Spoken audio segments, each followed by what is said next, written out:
দ্বিতীয় নাম বলছি, আবরার হক। দ্বিতীয়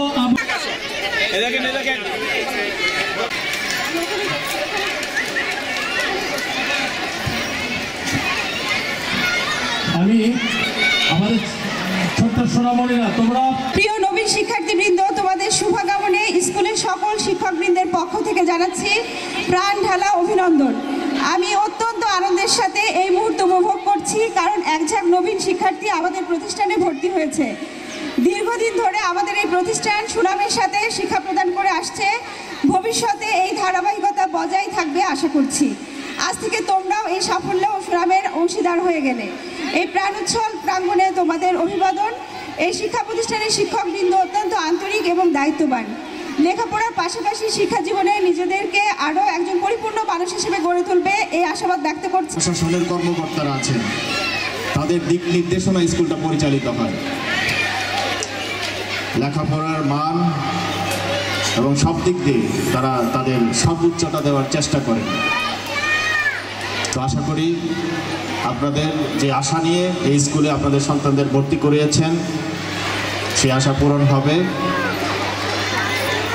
আর আপনারাও আপনার সন্তানদেরকে এমন পরিবেশ দিবেন যাতে তার মানসিক বিকাশটা ভালোভাবে হয়, তার সৃজনশীলতা যাতে তার কর্মজীবনে তার সৃজনশীলতা তার কর্মজীবনকে যেন প্রভাবিত করতে পারে।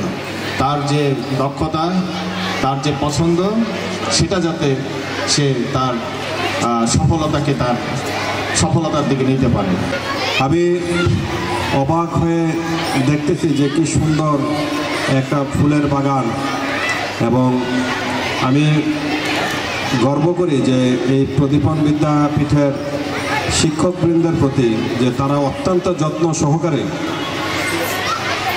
এই যে ছোট ছোট শিশুদেরকে আপনারা এই বিদ্যালয়ে পাঠান, তারা অত্যন্ত যত্ন সহকারে কিন্তু লেখাপড়া করান, এবং এই প্রতিষ্ঠানের একটা আলাদা সুনাম রয়েছে।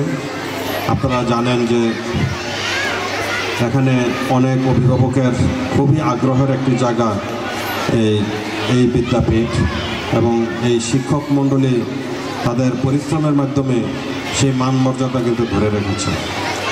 এবং আজকের এই নবীনবরণ অনুষ্ঠান দেখলেই বোঝা যায় যে অভিভাবকগণ অত্যন্ত সাবলীলভাবে স্বতঃস্ফূর্তভাবে কিন্তু এই অনুষ্ঠানে আজকে এসেছে, এবং আমার বিশ্বাস এই প্রতিষ্ঠান আপনাদেরকে নিরাশ করবেন না। যে প্রত্যাশা নিয়ে আপনার বাচ্চাকে এই স্কুলে দিয়েছেন, দেখবেন যে তারা কষ্টসাধ্য করে আপনার বাচ্চাকে শিক্ষা দীক্ষায় ভালো একটা পর্যায়ে নিয়ে যাবে। আমি বিশেষ করে মাদের, এখানে তো মায়েদেরই উপস্থিতি আমি বেশি দেখতেছি। মায়েদের আমি অনুরোধ করব যে আপনারা এই ছোট ছোট বাচ্চাদেরকে লেখাপড়ার জন্য অতিরিক্ত কখনো প্রেশার দেবেন না। হ্যাঁ, অতিরিক্ত প্রেশার দেওয়ার দরকার নাই। তাদের যে স্বাভাবিক বৃদ্ধিটা, স্বাভাবিক পড়াশোনার প্রতি যে আগ্রহটা, বেশি প্রেশার দিলে এটা কিন্তু নষ্ট হয়ে যাবে।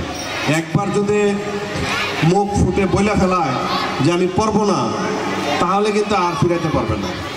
আমি বুঝাইতে পারছি বিষয়টা। মানে ওই পর্যায়ে কখনোই নেবেন না যে বাচ্চাটা যাতে মানে কখনো মুখ দিয়ে যাতে না বলে যে আমি পড়বো না। ঠিক আছে, আপনারা তাকে আদর যত্নের মাধ্যমে তাকে উৎসাহ উদ্দীপনা দিয়েই আপনি পড়াইতে পারবেন, কোনো সমস্যা নেই। আপনি যদি বলেন যে মা তুমি খুব ভালো করছো বা এই করছো, তুমি এবার খুব ভালো হবে তোমার, দেখবেন যে সে আরও অনুপ্রাণিত হবে।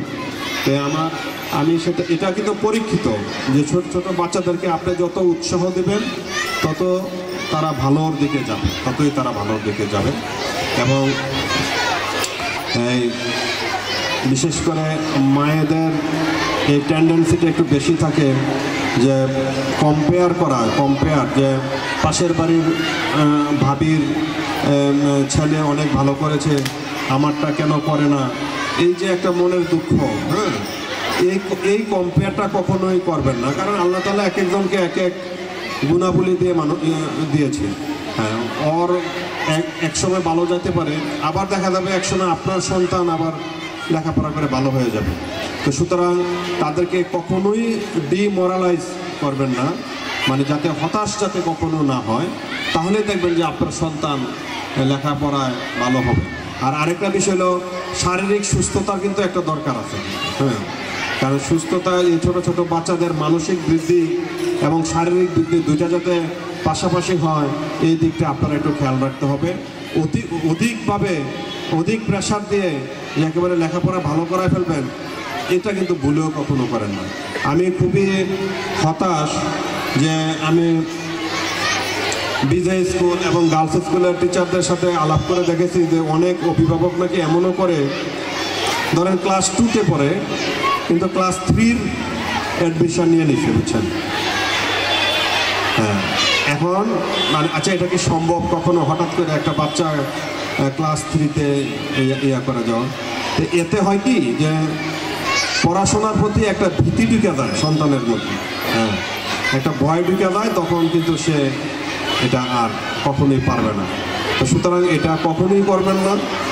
তাকে স্বাভাবিকভাবে পড়াশোনায় সুযোগ দেন, দেখবেন যে আপনার সন্তান খুব ভালো করবে। আমার বিশ্বাস যে এই ছোট ছোট সোনামণিরা অবশ্যই ভালো করবে। আর আমি যেহেতু এই প্রতিষ্ঠানের সভাপতি এবং পুলিশ সুপার মহোদয় সহসভাপতি, আমাদের কিন্তু একটা বিশেষ নজর আছে এই প্রতিষ্ঠানের প্রতি। এটা আপনাদের এই আমানতের কখনো খেয়ানত হবে না। সবাই ভালো থাকবেন এবং আপনার সন্তান এই বিদ্যাপীঠে ভালোভাবে শিক্ষা লাভ করুক, এই প্রত্যাশা রেখে আমি আমার সংক্ষিপ্ত বক্তব্য এখানে শেষ করছি।